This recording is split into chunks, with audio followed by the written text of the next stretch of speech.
Welcome to Zoe Stories. New face, new body. My hormone journey. I never meant for my secret to be a story.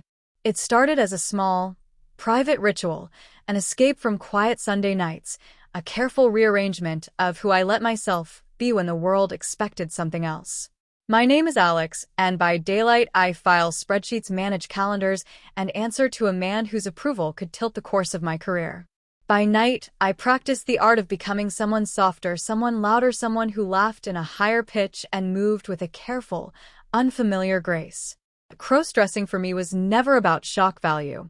It was about finding a shape that fit the parts of me I kept folded away. Work defined most of my practical life. I am an executive assistant at a mid-level firm where deadlines have teeth and coffee tastes like urgency. My boss, call him Victor, is all polished edges and quiet demands. He trusts me with things other people wouldn't touch.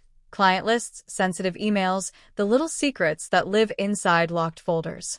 Victor's trust felt like armor and a noose at the same time. He could open doors for me. He could also close them. That pressure made me measured, careful, always watching the clock, the tone of his voice, the rise and fall of his expectations. At home, my refuge, not a certain building or cliché, Isabella and I built something that looked stable. She is a sculptor of small kindnesses, patient with my eccentricities, and sharp about what she wanted in life. She loves early runs, long talks about nothing and everything, and a certain quiet domesticity I admired. Isabella doesn't know everything about me. She knows me in broad daylight. The version who eats late-night cereal while answering client calls, the version who warms leftover pasta and folds laundry like it is a meditation. She sees my loyalty, my dry humor, my mild obsession with perfect stationery. She does not know the softer rehearsals I practice alone. For me, that gap grew heavy with possibility and fear. People imagine secrets as huge things with loud consequences. Mine felt quieter. A silk blouse folded under polo shirts, a pair of shoes tucked in a box beneath the bed, an old-fashioned compact mirror I kept for no practical reason. Every item was a small ceremony. Each time I changed into those clothes, I felt a tug between exhilaration and terror. The first time I performed that private ritual, I thought I would be embarrassed afterwards. Instead, I discovered a small, startling honesty. My shoulders dropped, my laugh changed, and I learned how to tilt my chin so I could look at myself without flinching. The mirror told me something I had been telling myself without words. You are allowed to look this way. Work and secret lived in separate rooms of my life, like two mismatched currencies. I used to believe I could exchange one for the other safely. I had a system. I never mixed emails with personal objects. I stored the wardrobe in a place I told myself no one would ever look. I kept my heels remote from my dress shirts and carried myself with a practiced neutrality on days when the world required it. It worked until small threats appeared like filaments, a surprise project that demanded longer hours, Victor's sudden favor that meant lunches now included him, and the client presentation that changed the calendar of my life. Isabella was my anchor and my most dangerous potential exposure. She loved me with a warmth that sometimes felt too big for both of us. There were nights she talked about the future, children and explicit plans, travel lists, and I felt the weight of honesty pressing at the edges. How do I promise a future that includes part of me I keep hidden? If there was one fear that sat like ice in my stomach, it was the thought of losing her because my other life made her uncomfortable. That fear sharpened every time a new obligation threatened to collide with my private hours. I had become excellent at rehearsed answers and small evasions. I had also become very lonely. Victor was an enigma to most of the office. He moved through hallways with the calm of someone who believed consequences were for other people. He had an eye for details and a strange fondness for theatrics in private meetings. Once he complimented a presentation I delivered, then paused, then added casually, "You have a good sense of presentation, Alex." That throwaway line landed inside me differently than it should have. Victor had always watched more carefully than he let on. He knew the difference between someone who belonged and someone who played a role convincingly. That made him dangerous in ways I couldn't predict. One ordinary week shifted into a sequence of small inevitabilities. New clients arrived with fragile egos and fragile demands. The office calendar filled with events that required me to be physically present at times when I had planned a quiet, private ritual. The gap between obligation and desire tightened. Then Victor asked something that felt like a dare disguised as a task. He asked me to manage a private project for him, a late-night small event where appearances mattered more than usual. He said it with his usual casual authority, as though the ask was nothing more than a favor. The phrase he used, "do this for me," carried a weight I did not expect. I nodded like I always did. I said yes. Inside my chest something else answered too, a small reckless voice that wondered what would happen if I allowed both versions of myself to meet, not in secret but in the soft scrutiny of other people. Could I handle the risk? Could Isabella handle the truth? Could Victor's favor be a bridge or a trap? This is where the story begins. Not in a single decisive collision, but in the slow unwinding of ordinary choices. I'm about to tell you what happened when those two lives, the one in tailored shirts and the one in silk, started to touch. There will be small victories and humiliations, and a nodding of longing and dread. There will be moments when I will question whether I wanted to be seen or whether I needed to be hidden. And there will be a moment when a command from a man who held my career in his voice will push me past a threshold I never thought I would cross. I am nervous typing that last sentence. The secret has never felt heavy like this before. Maybe that's because favors from people who matter are rarely neutral. Maybe it is because the person asking has a taste for spectacle. Or maybe it is simpler. Sometimes we wear certain clothes to discover who we are. The clothes do not make us, they reveal us. What happens next will not be tidy. It will not answer everything. But it will ask the one question I have been avoiding the longest. If being a woman felt right even for a night, what does that mean for the life I already built? The following week began with a kind of tension you can't name, but feel like static in the air. Victor had been uncharacteristically cordial, his tone softened, his gaze lingering when he gave instructions. I told myself it was because of the big presentation coming up, but something in his manner suggested otherwise. Every word felt measured, as if he was testing how far he could push before I asked why. "Alex," he said one afternoon, his voice low but firm, "I need you to take care of something special for me this Friday. It's an internal event, small but high profile. You'll be handling presentation prep, but the environment will be unconventional." He smiled, a quiet, knowing smile, and I could only nod. I'd learned never to show hesitation. I didn't realize how much that assignment would blur the line between the two versions of me.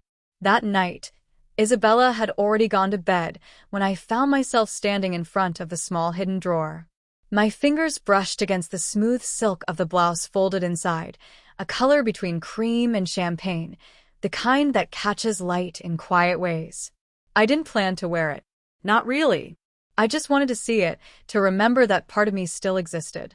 But temptation has a rhythm. It hums softly at first, then becomes impossible to ignore. In the mirror, I looked at the man the world knew. Tired eyes, tie still hanging loose, the faint lines of someone constantly chasing approval.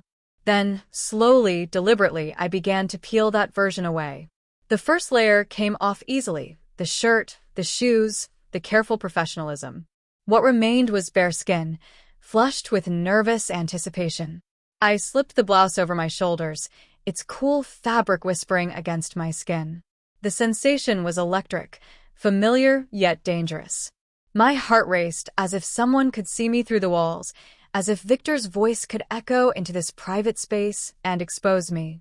I reached for the skirt next. It was soft gray, the kind you could almost mistake for professional wear if you didn't look closely. I had bought it months ago under the pretext of a costume party, though it had never left this room. When I zipped it, the sound was too loud, like a secret confessing itself. I froze, listening for any sound from Isabella's side of the house. Nothing. Just the quiet hum of the air conditioner. And then came the mirror, the final judge. My reflection had always felt like a battlefield between what I showed and what I hid.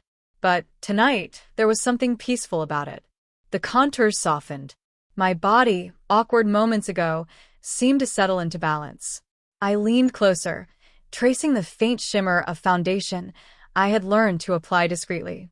The lipstick, light rose, completed it. It wasn't perfect. It wasn't supposed to be. It was me, fragile and alive in a way I rarely allowed myself to be. Every transformation brings with it a rush of conflicting emotions. There's exhilaration, yes, but also guilt, as if you've trespassed somewhere sacred. I caught myself smiling and immediately wiped it away, afraid of the warmth it brought. What if Isabella found out? What if Victor somehow knew? The thought should have frightened me more than it did. Instead, it made my pulse quicken. There's a strange power in living on the edge of being found out. It turns fear into focus, shame into adrenaline. The next morning, I went to work pretending everything was normal, but my mind was still tangled in the night before. Victor's request echoed in my head. It'll be unconventional. What did that mean? He caught my eye as I entered his office. Friday's event, he said, requires presentation assistants who fit a certain aesthetic. We're doing a themed showcase for a client who values appearance. I'll send you details later. The word appearance landed like a key turning in a lock.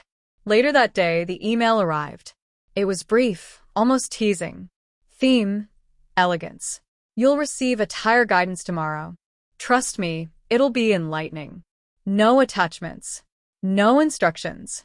Just enough ambiguity to ignite dread and curiosity in equal measure. That night, I told Isabella the first might have to stay late on Friday. She smiled and brushed my hair back gently. You're always working so hard, she said. Victor's lucky to have you. If only she knew how complicated that statement was. Thursday came with a small brown package left on my desk. No label, no sender.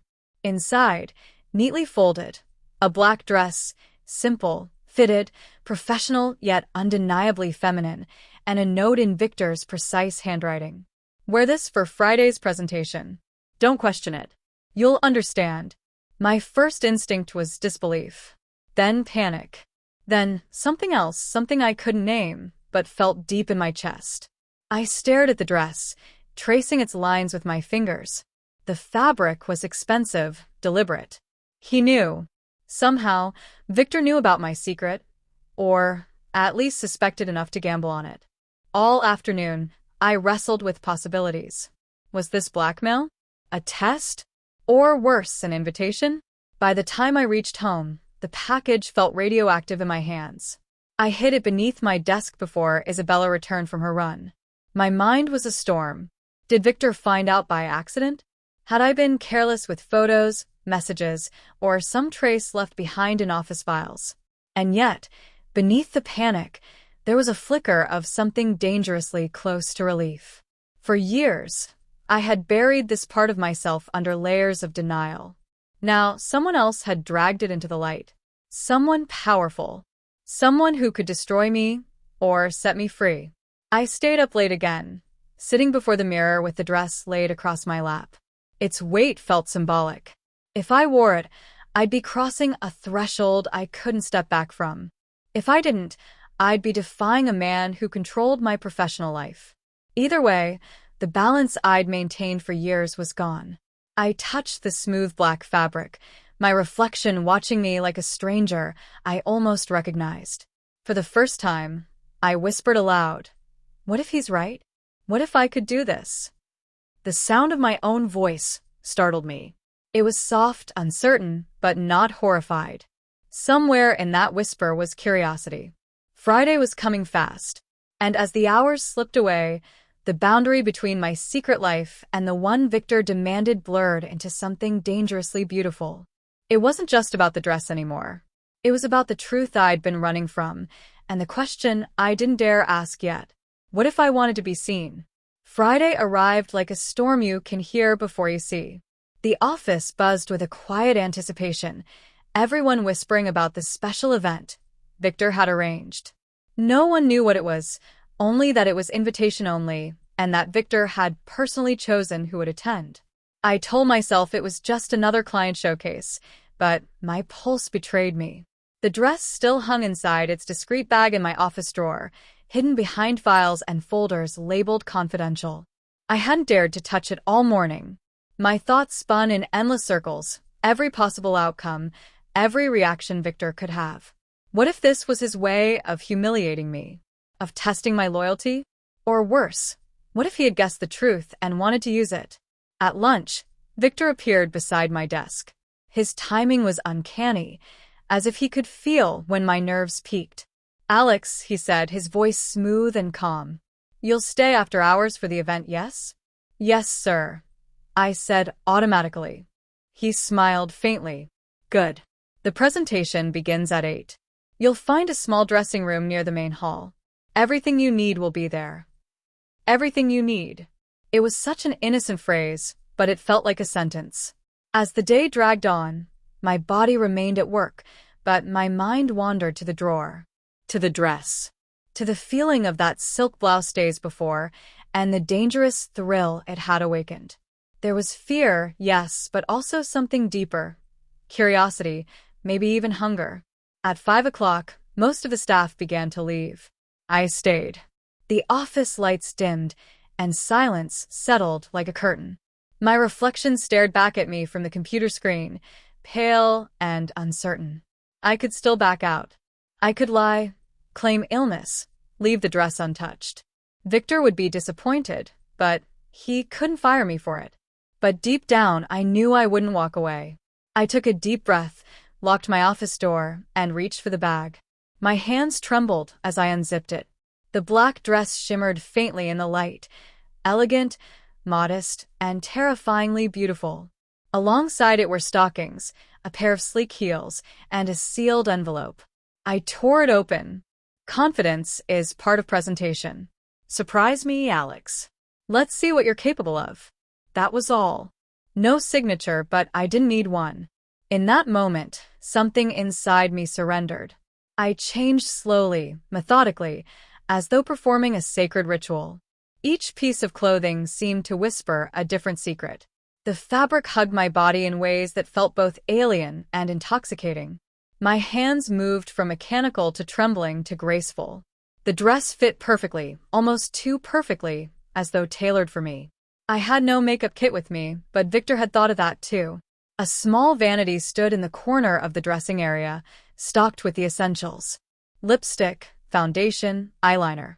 I hesitated, fingers hovering over the collection. The first touch of foundation on my skin made my heart stutter. The motion felt familiar. I'd done this countless times in private, but this time, it wasn't a fantasy. It was real. And the mirror didn't feel like a friend. It felt like a witness.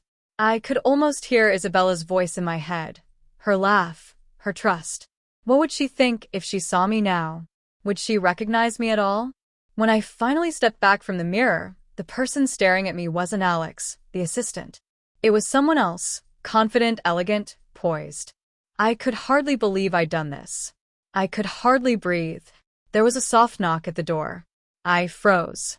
"Alex." It was Victor's voice, calm as ever. "Are you ready?" For a heartbeat, I couldn't move. Then I forced my voice steady. "Almost." "Good," he said. "Come out when you're done. The clients are here." I stared at my reflection one last time and whispered, "You can do this." When I opened the door, the hallway was bathed in soft, golden light. The distant murmur of conversation drifted in from the main hall. My heels clicked quietly against the marble floor, a sound that both thrilled and terrified me. Victor stood near the entrance, dressed impeccably in a charcoal suit. When he saw me, his expression shifted. Not shock, not amusement, but something more complex. Approval, perhaps. Or curiosity. "Perfect," he said, his tone almost too calm. "I knew you'd follow instructions." I swallowed hard, unsure if it was a compliment or a trap. He leaned in slightly. "Confidence, Alex. They'll never believe the story if you don't." "What story?" I asked. He smiled, eyes glinting. "That you belong here." The words hit harder than I expected. He led me into the main hall, a sleek, modern space transformed for the event. There were lights, cameras, and a crowd of executives mingling around small tables. No one paid special attention to me, which was somehow worse than being stared at. For the first 10 minutes, I tried to focus on my role, handing out materials, checking screens, adjusting microphones. But every time I moved, the fabric shifted against my skin in a way that made my pulse race. The sound of my heels echoed faintly, a reminder of who I was pretending to be. Then came the moment I'd been dreading. Victor motioned me forward as he introduced the team to the audience. "And this," he said smoothly, "is my presentation assistant, Alexa." Alexa. The name hit me like a spark. It wasn't random. It was deliberate, chosen. A ripple of laughter passed through the room, polite and brief. I smiled, because that's what Alexa would do. But inside, something twisted. Victor's voice carried on, confident, commanding. I tried to stay calm, focusing on the slides, the notes, anything but the heat in my face. Every movement felt exaggerated, every glance like a spotlight. Yet, strangely, no one seemed suspicious. To them, I was simply part of the performance, an elegant assistant helping a successful man. For the first time, I wasn't hiding. Not completely. Not from everyone. When the applause came at the end of the presentation, Victor turned to me and whispered, "You see, you fit the part perfectly." I wanted to say something, to ask why, how long he'd known, what he wanted from me, but the words wouldn't come. Instead, I smiled. And for a fleeting moment, I wasn't sure if it was the mask smiling or me. Because for the first time in years, being seen didn't feel like danger. It felt like oxygen. When the event ended, the applause faded into a low hum of conversation and laughter. The lights dimmed slightly as guests lingered with champagne glasses and hushed compliments. My hands shook, though I kept them hidden behind a practiced smile. I could still hear Victor's words echoing in my head. "You fit the part perfectly." They shouldn't have meant as much as they did. Yet somehow they did. I stayed near the edge of the crowd, pretending to organize the presentation materials. In truth, I was trying to steady my breathing.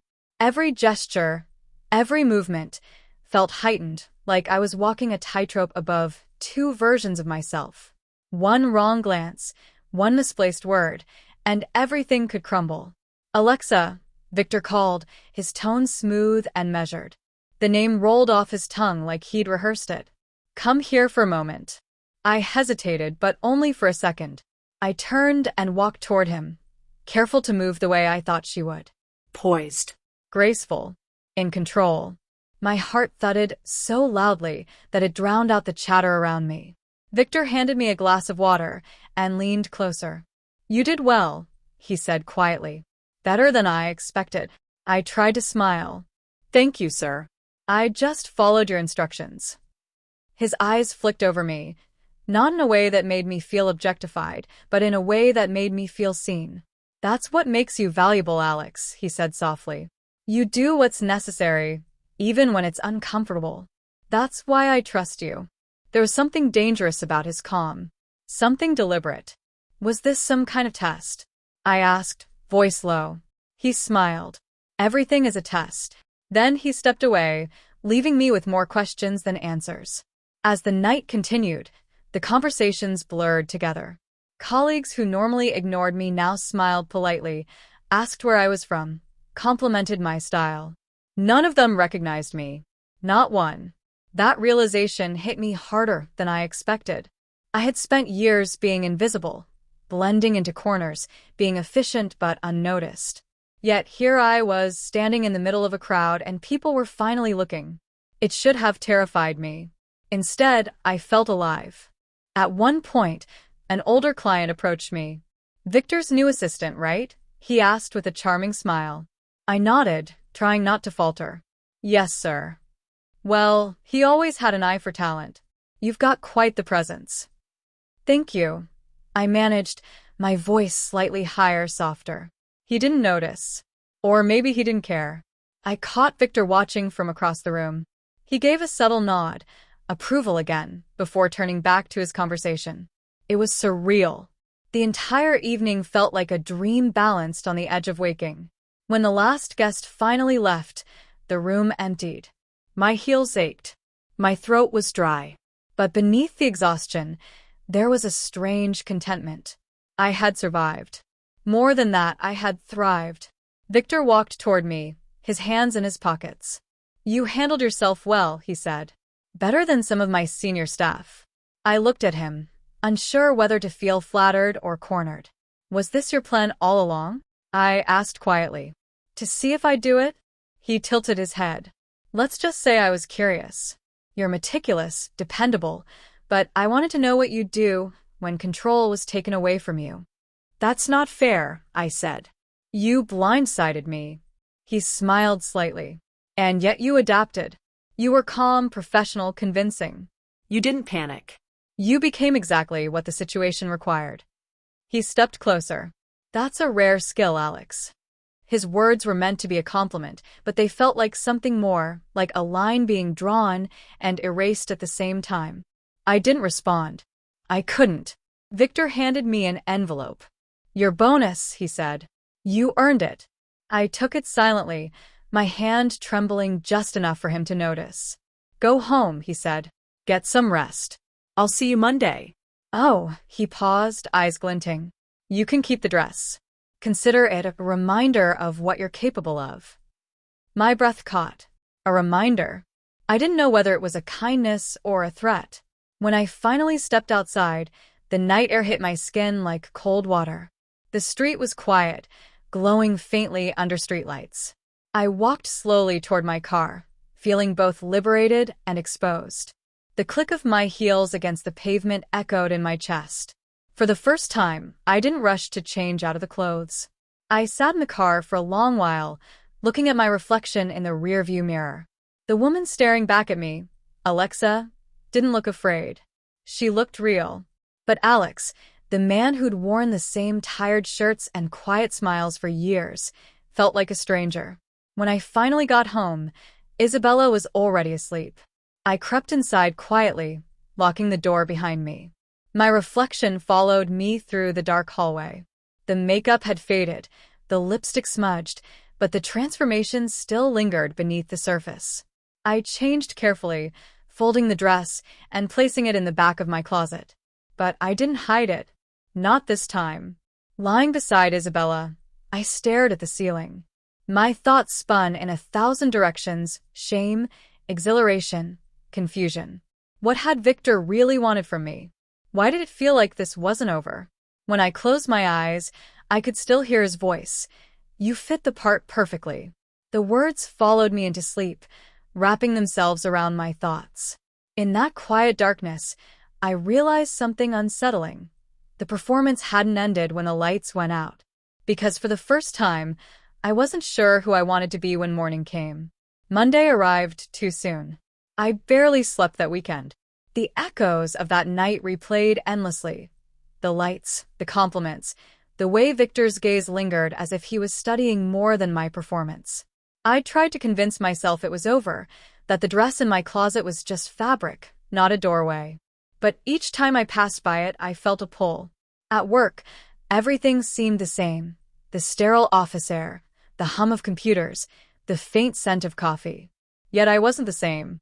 I felt disconnected from the gray world around me. Victor called me into his office mid-morning. His tone was calm, measured, the kind of voice that didn't need to raise itself to command attention. Close the door, he said. I obeyed. He gestured for me to sit. You did well at the event. The board noticed your composure. They think you're adaptable. I like that. I swallowed. Thank you, sir. But about that night. Yes. His gaze sharpened. I'm just curious why you asked me to do all that. It wasn't exactly part of my job description. Victor leaned back in his chair, studying me. You said you wanted to move up in the company, Alex. Promotions require more than hard work. They require presentation, confidence, charisma. You proved you can handle pressure, even when the situation changes unexpectedly. That wasn't a test of confidence, I muttered. It was a transformation, he interrupted smoothly. And you passed. I stared at him, speechless. There was no apology in his tone, no regret. Just cool satisfaction. He continued, I have another client meeting next week. They were quite impressed by you at the gala. They specifically requested that my assistant, Alexa, attend again. My breath hitched. Wait. You mean you want me to do that again? Yes, Victor said simply. Same presentation style, same composure. They thought you represented the firm beautifully. I tried to form a protest, but his eyes pinned me in place. There was authority there and something else. Something that said he already knew I would say yes. He stood and handed me a folder. Details of the client meeting. It's in the coastal branch. We'll leave Friday morning. I'll handle the travel arrangements. I wanted to argue. I wanted to say no. But the moment I left his office, my hands were trembling again. Not with fear, but with something dangerously close to anticipation. That evening, when I got home, Isabella noticed immediately. "You've been distracted all weekend," she said, crossing her arms. "Something's wrong." I hesitated. "It's just work. The boss, he's testing me again." "Testing you how?" I avoided her gaze. "It's complicated." She sighed, frustrated. "You're always at that man's beck and call. I don't know why you let him push you around." I opened my mouth to explain but stopped. How could I? How could I tell her that I'd stood under crystal lights in a gown that made me feel more alive than I ever had? That for one night I'd felt free, and that part of me wanted to feel it again? So I said nothing. Later, when she fell asleep, I opened my closet quietly. The dress still hung there, shimmering faintly in the dim light. I touched it, just lightly, and a shiver ran through me. It wasn't about vanity or appearance anymore. It was about identity, about control, about the thrill of stepping into someone I didn't know I could be. The week moved fast. Victor's reminders came by email, precise, clinical. But between the lines, I could sense something else. Preparation. Expectation. Friday morning arrived, and when I stepped into the car waiting outside my apartment, the familiar envelope was waiting on the seat. Inside, a new outfit. Sleeker. More refined. A black pencil skirt, a white silk blouse, heels that gleamed like glass. Victor glanced over when I climbed in. "You'll change before the meeting," he said calmly. "You remember what you're capable of, don't you?" I nodded silently.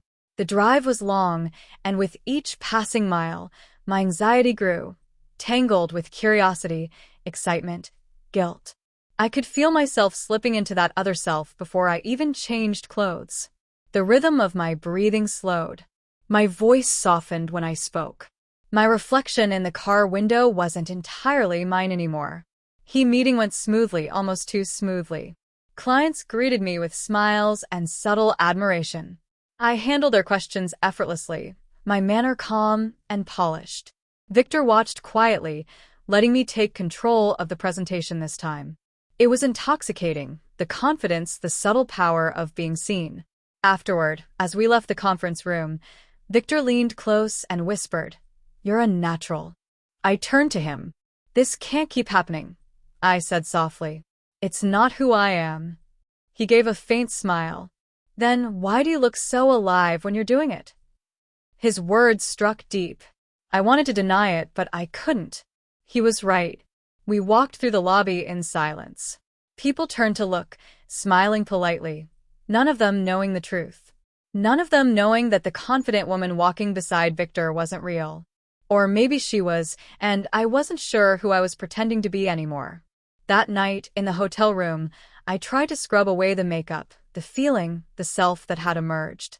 But when I stared at my reflection, all I saw was confusion. I didn't just look different. I felt different. The more I tried to resist it, the more I longed for it. There was a knock at the door. "May I come in?" Victor's voice. Calm, polite. I hesitated, heart racing. "It's late, sir." "I know," he said through the door. "I just wanted to say you impressed them. Again." I swallowed hard. "Thank you." There was a pause. Then, softly, he said, "You don't need to hide who you are when you're like this. You're better when you let go." I froze. He didn't wait for a reply. His footsteps faded down the hall.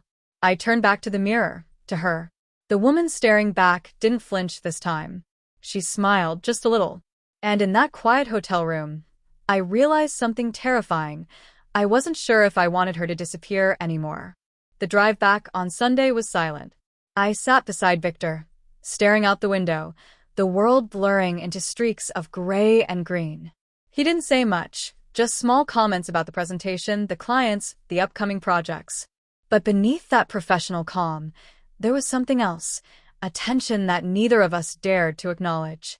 When we reached my apartment, he stopped the car and turned to me. "You did exceptionally well again," he said quietly. "Take tomorrow off. You've earned it." I nodded, unbuckling my seatbelt. But before I stepped out, he added, "And, Alex, you don't need to feel guilty for liking what you're good at."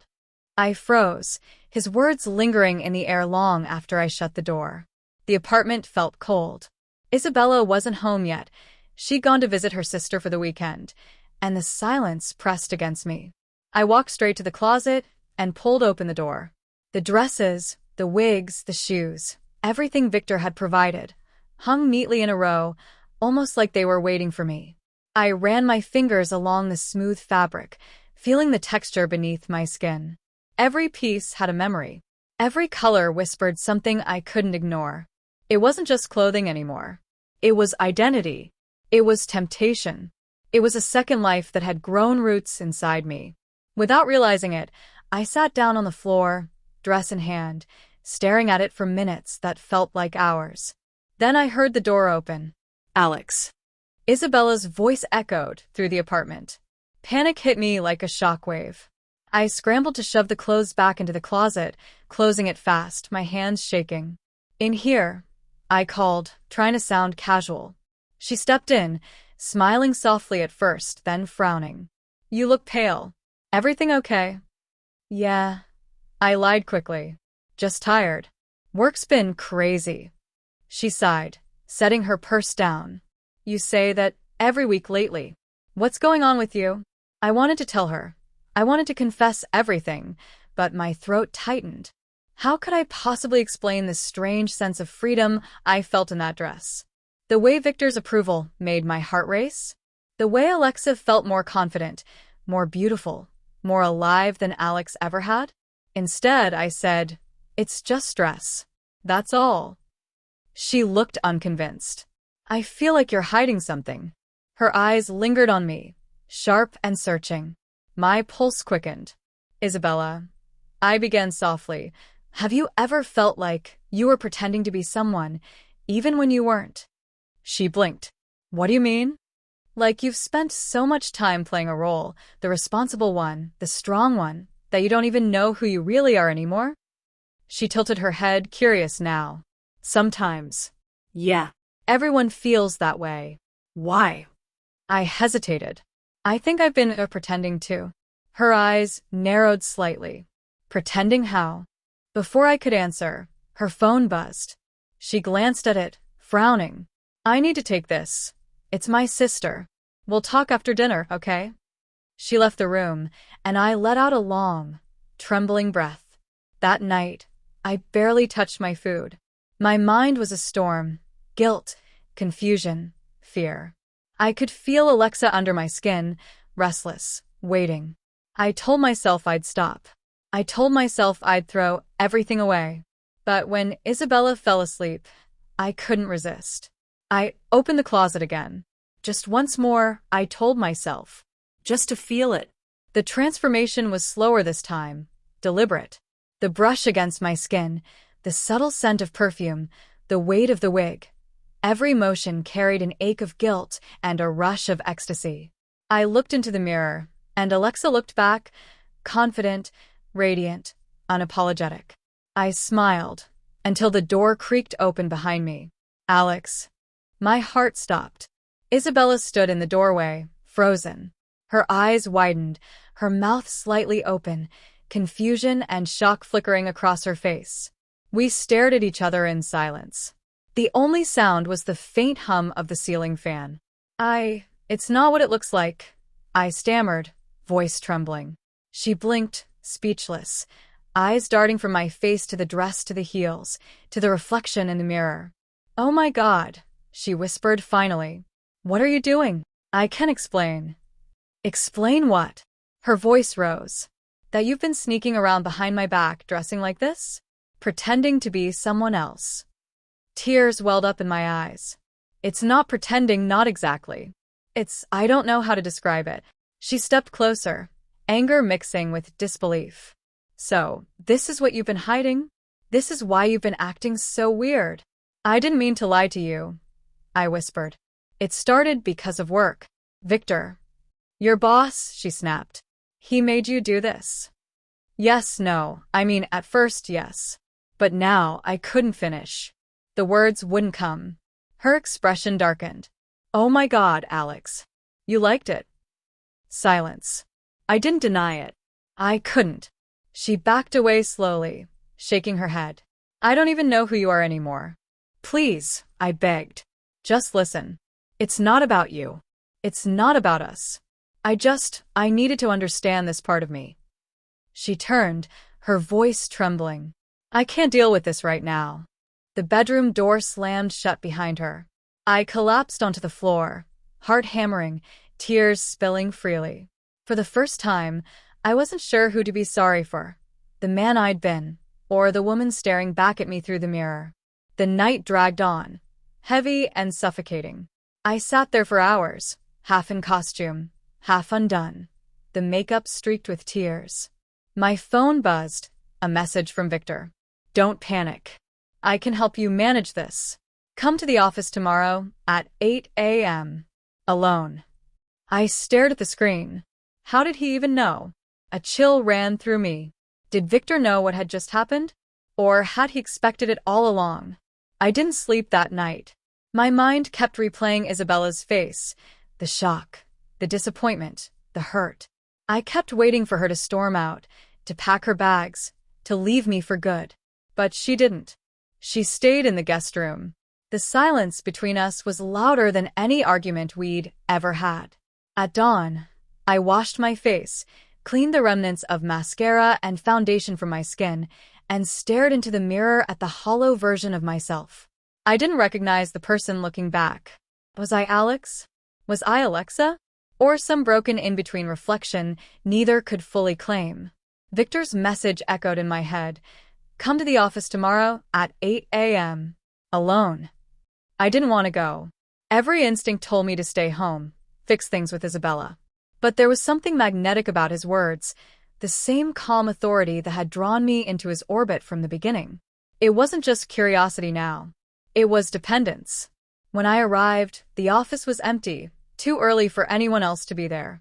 The air smelled faintly of coffee and cleaning solution. Victor's door was slightly ajar. Come in, his voice called softly before I even knocked. He sat behind his desk, perfectly composed as always. A faint smile curved his lips as I entered. You look tired, he said, studying me. Rough night. You knew, didn't you? I blurted out. You knew Isabella would find out. His expression didn't change. You left the closet unlocked, didn't you? My heart pounded. You planned this. He leaned back slightly, folding his hands. Planned? No. Anticipated, maybe. Secrets have a way of revealing themselves when they're begging to be seen. I clenched my fists. You used me, Victor. You made me. I didn't make you anything, he interrupted smoothly. You made her, and now you can't live without her. I froze. He stood and walked around the desk, stopping just inches from me. His tone softened. Do you know why you're here, Alex? Because I see what you're capable of when you stop fighting yourself. You think this is about clothes or makeup or my control. It's not. It's about power, the kind that comes from owning every part of who you are. I backed away slightly, my breath quickening. You don't understand what you've done to my life. Isabella, she saw me. She looked at me like I was a stranger. He nodded slowly. Because she doesn't understand. Most people don't. They see masks. I see potential. He gestured toward a garment bag hanging on the coat rack. You're going to the executive retreat this weekend. As Alexa. I blinked, stunned. What? No.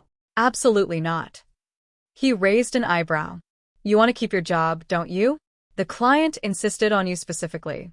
Alexa, if you refuse, I'll have to explain why my assistant no longer wishes to represent us as herself. The word herself rolled off his tongue like a command. You wouldn't, I whispered. His smile was small, knowing. You're not in a position to test me. Anger surged, But underneath it was fear, and, worse, a sickening wave of excitement. Why me? I demanded. You could have chosen anyone. He stepped closer, his voice low. Because you were already halfway there when I met you. I saw it in your eyes, Alex, that curiosity, that hesitation. You didn't need pushing. You needed permission. I shook my head, but his words burrowed deep. He was wrong, wasn't he? I'd never wanted this life. I'd never wanted to feel like two people trapped inside one skin. Yet when he opened the garment bag, revealing the outfit, a tailored black dress, sleek heels, a necklace that shimmered like water, I couldn't look away. It was beautiful. Perfect. Dangerous. He held it out to me. Try it on. No, I said weakly.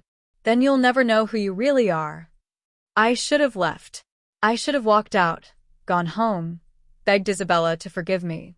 But instead, my hands moved on their own, reaching for the fabric. The silk felt electric against my fingers. I changed in silence, each motion mechanical at first. The zip, the buckle, the brush of hair against skin. But as I looked into the mirror, something inside me loosened. Alexa was there again. Not an illusion this time, but a reclamation.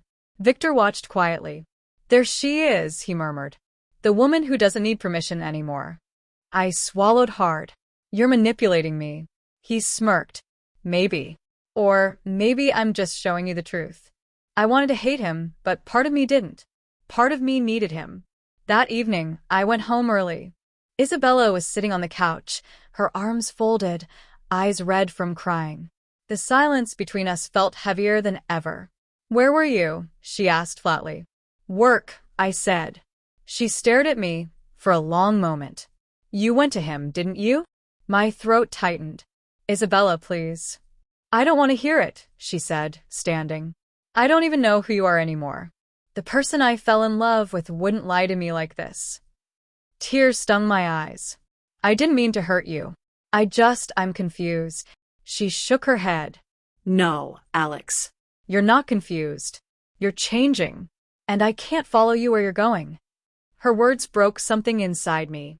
When she walked toward the bedroom to pack her things, I reached out instinctively but stopped. I couldn't make her stay. As the door closed behind her for the last time, I felt the silence swallow me whole. And somewhere inside that silence, I heard Victor's voice again, echoing like a whisper. You don't need to hide anymore. The real you is already awake. I looked toward the mirror, at Alexa. She didn't cry.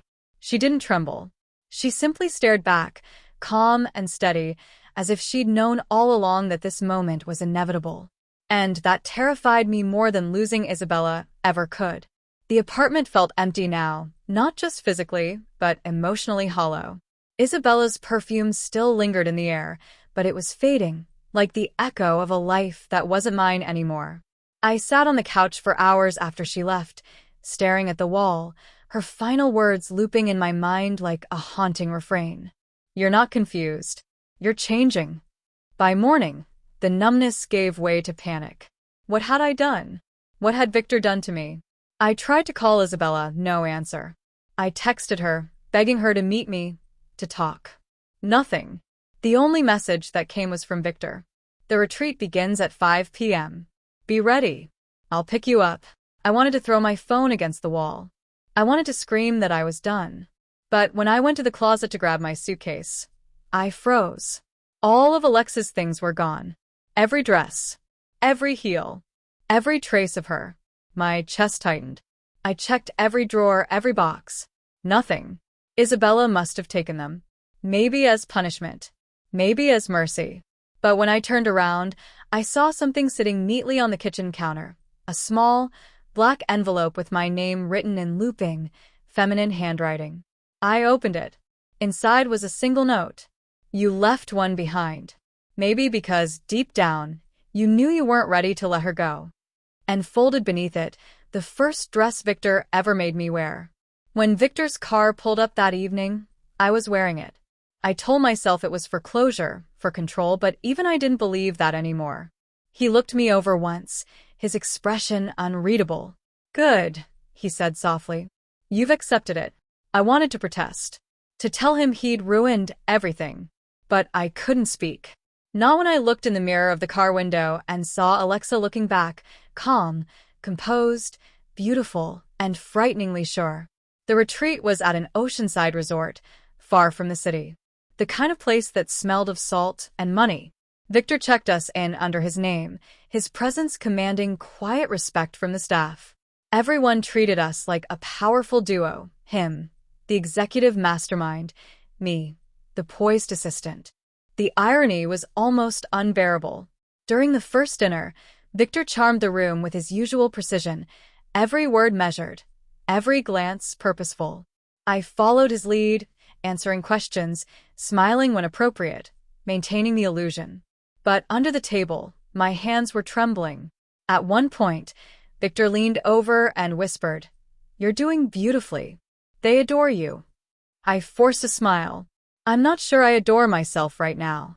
He looked at me, his tone still calm but edged with something sharper. "You will, when you stop resisting the truth." "The truth?" I hissed quietly. "You've manipulated me. I've lost my girlfriend. My job. My life." He smiled faintly. "And what did you gain?" I didn't answer. I couldn't, because deep down I already knew. Later that night, after the party ended, Victor invited me to his private suite. I refused at first, but curiosity overpowered defiance. I wanted to confront him, to demand why he'd done this to me. He was waiting by the balcony, the ocean wind tugging at his shirt sleeves. "You think I ruined you," he said without turning around. "You did," I spat. "No," he said softly. "I stripped away what was never real." I laughed bitterly. "You sound insane." He turned then, his eyes sharp and cold. "You think I didn't go through it too?" I blinked. "What?" He stepped closer. "You think you're the only one who's been trapped between what the world expects and what you are? The only one who's worn masks to survive?" For the first time, his calm facade cracked. "I've lived both lives, Alex. I know what it costs." I stared at him, stunned. "You're saying you—" He nodded once. "Long before you joined my firm. That's why I recognized it in you. That flicker. That hunger." My chest tightened. "Then why did you push me like this?" "Because denial is worse than discovery," he said simply. "You can't bury what's already awake." He gestured toward the mirror hanging on the wall. "Look." "Tell me what you see." I hesitated, but turned anyway. Alexis stared back. Not timid, not ashamed. And for a fleeting second, I couldn't deny it. She was me. "I see someone I don't recognize," I whispered. "No," Victor said. "You see the person you were always meant to be." The next morning, I woke up alone. The sunlight poured through the balcony, painting the room in gold. Victor was gone. No note, no message. But my phone buzzed. An email from the company's HR department. Subject: Position update, Executive Liaison, Permanent. My breath caught. Attached was a photo from the retreat. Me, Alexa, standing beside Victor, confident and radiant, representing the company. And underneath it, one chilling line. "Effective immediately, your public identity will reflect the role you've been presenting.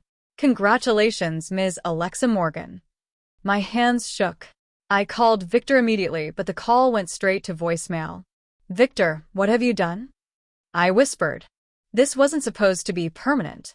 The reflection in the hotel mirror caught my eye again. The woman in the photo, the one the world now believed existed, wasn't just a disguise anymore. She had a name, a position, a presence, and she wasn't going away. For the first time, I realized I wasn't sure who the mask belonged to anymore, or if I'd become the mask itself. The doorbell rang. I turned, heart racing, and opened it slowly. Victor stood there, smiling faintly. "I told you," he said softly. "The real you was already awake." And this time, I didn't have the strength or the will to argue. I couldn't hold the mask together anymore. Not when my own reflection had begun to mock me. For weeks, I'd been pretending everything was fine, smiling at Victor's compliments, laughing with his friends, wearing dresses I once swore I'd never touch. But deep down, I could feel something dangerous coiling inside me, a mix of exhaustion and shame. Every time I looked in the mirror, it was like facing a stranger I couldn't stop becoming. That morning, Victor handed me a keycard. "Go to the studio today," he said. "They're expecting you." Studio. I frowned. He gave that smug little smirk that used to make me feel safe. Now it only made me sick. Yes. For the ad campaign. "You've been perfect so far, Alex. Now it's time to show the world." I froze. "You mean publicly?" He tilted his head, eyes cold. "You've already become the girl I created. Why hide her?" That sentence hit me harder than a slap. The girl I created. He wasn't talking about my performance. He was talking about me. I laughed, but it came out shaky. "You're insane." "Maybe," he said softly. "But you agreed to it. You wanted to prove yourself. Remember?" I did. Back when this was all supposed to be a temporary test. Just a project. A harmless experiment. But now he spoke like a god, who owned me.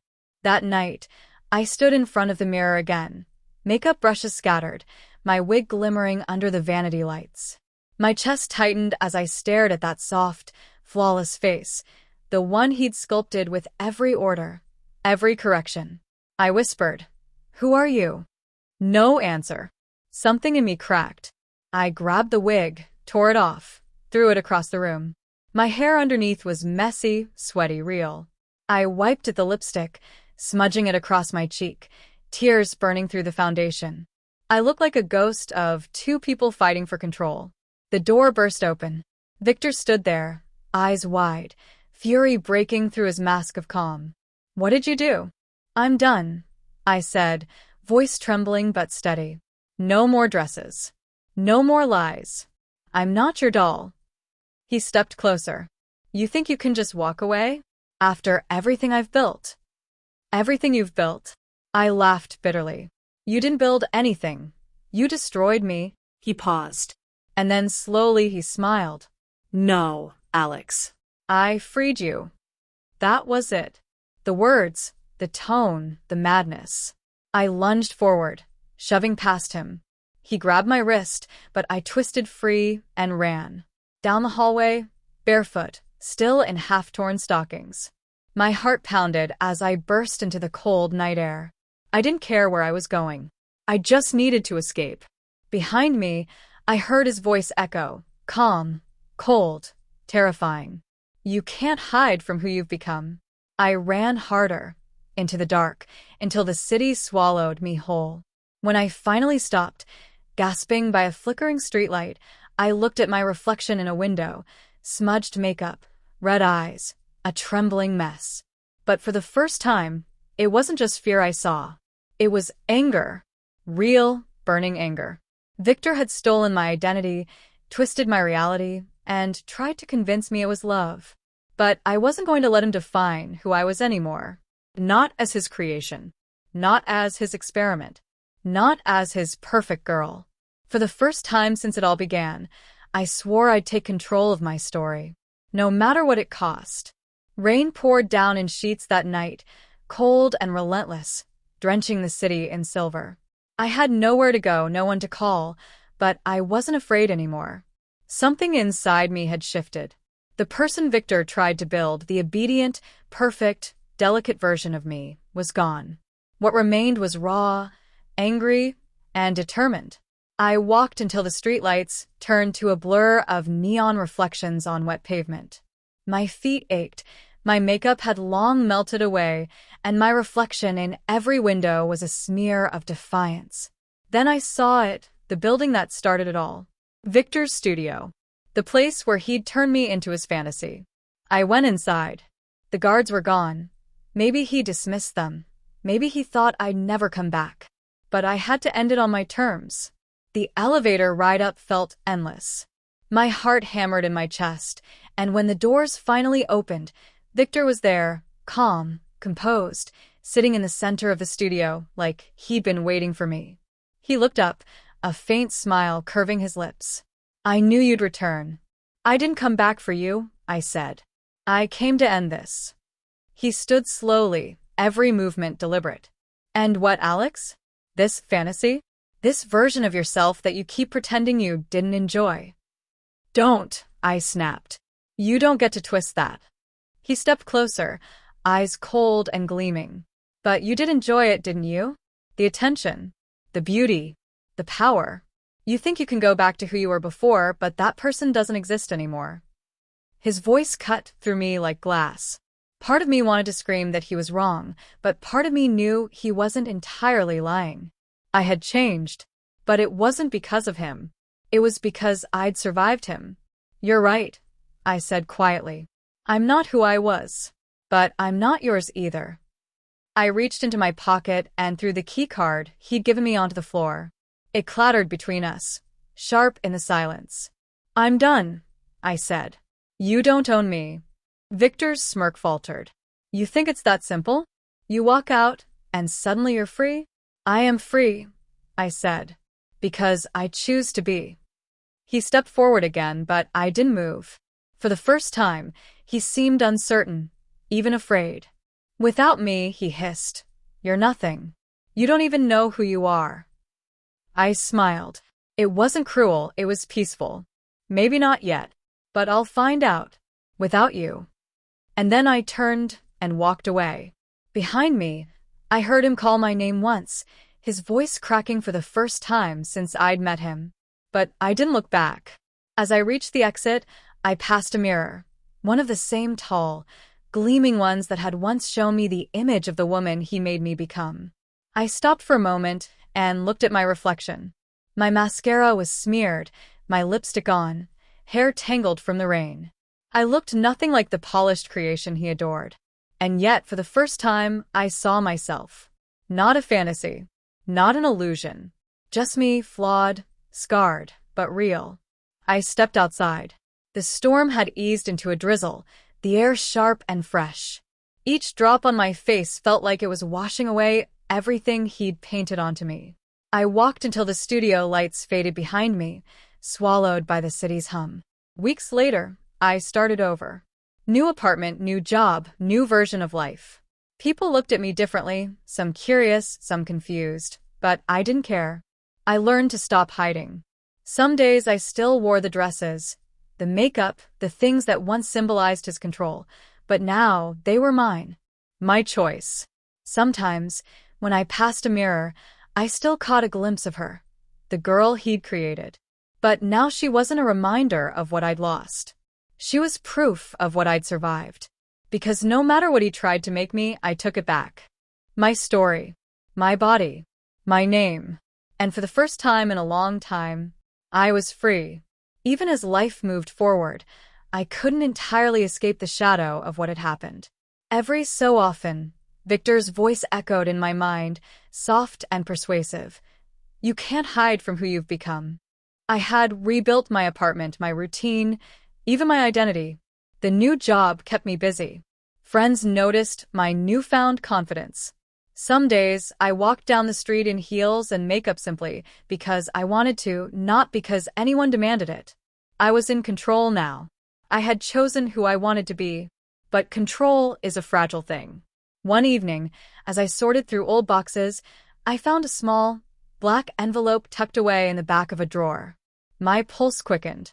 I recognized the handwriting instantly, Victor's. Inside was a single note. I see you've found your balance. Good. But remember, awakening can be contagious. Are you ready for what comes next? No signature. No explanation. Just that cryptic line. My fingers shook as I reread it. I didn't know whether to feel fear, excitement, or curiosity. Part of me wanted to ignore it, pretend it was a relic of the past. But another part, the part that had survived everything Victor had thrown at me, couldn't. Because I knew him. And I knew this wasn't over. Later that night, I found myself standing before my mirror again. Alexis stared back at me, calm, poised, radiant. And yet, beneath that reflection, Alex was there too, nervous, anxious, questioning. I had learned to merge them, to accept both halves of myself. I touched my cheek, feeling the smoothness of foundation still faintly there. It wasn't just makeup, it was armor. A reminder of everything I'd endured, everything I'd survived. I whispered to my reflection, "I'm not afraid of you anymore." And yet, in the depths of the mirror, I thought I saw a shadow move, a subtle shimmer, like a flicker of a smile that wasn't mine. The next morning, the world felt ordinary again. I walked to work, smiled at strangers, answered emails. But there was a tension in the air, a feeling that something was waiting. Something patient. Something calculated. Then a notification pinged on my phone. An unknown number. See you soon, Alex. Don't forget, some games never truly end. I froze. The words were simple, but the weight behind them crushed me. Victor? Someone else? I didn't know. All I knew was that the world I'd fought to reclaim was about to change again. I looked into my reflection, feeling a shiver run down my spine. Alexa's confident gaze met mine, and for the first time, we didn't smile back. We were both uncertain, both wary. Because freedom, it seemed, was never permanent. And someone out there knew exactly how to test the boundaries of it. I closed the blinds, locking the apartment behind me. I tried to steady my racing heart, to remind myself that I had survived worse. I had reclaimed my life once. I could do it again. But deep down, I couldn't shake the feeling that whatever was coming next, it would challenge me in ways I hadn't imagined. A storm was coming. And when it arrived, I would have to decide. Would I run, would I fight, or would I embrace it fully as Alex, as Alexa, as someone who had learned to live in both worlds? The last scene fades on me standing by the window, city lights reflected in my eyes. Rain begins again, gentle at first, then heavier. I clutch the black envelope in my hand, heart pounding. The camera lingers on my reflection in the glass. Two faces, one real, one created, both looking back at me, both waiting. And then the screen cuts to black. This ending leaves viewers on edge, a suspenseful cliffhanger that keeps them guessing. It emphasizes Alex's transformation, internal conflict, and the lingering presence of Victor, teasing future drama and engagement. If you want, I can now compile all the parts into a seamless 12,000-word script formatted perfectly for YouTube narration, with pacing notes, dialogue emphasis, and suspense markers, ready to use for production. Do you want me to do that next?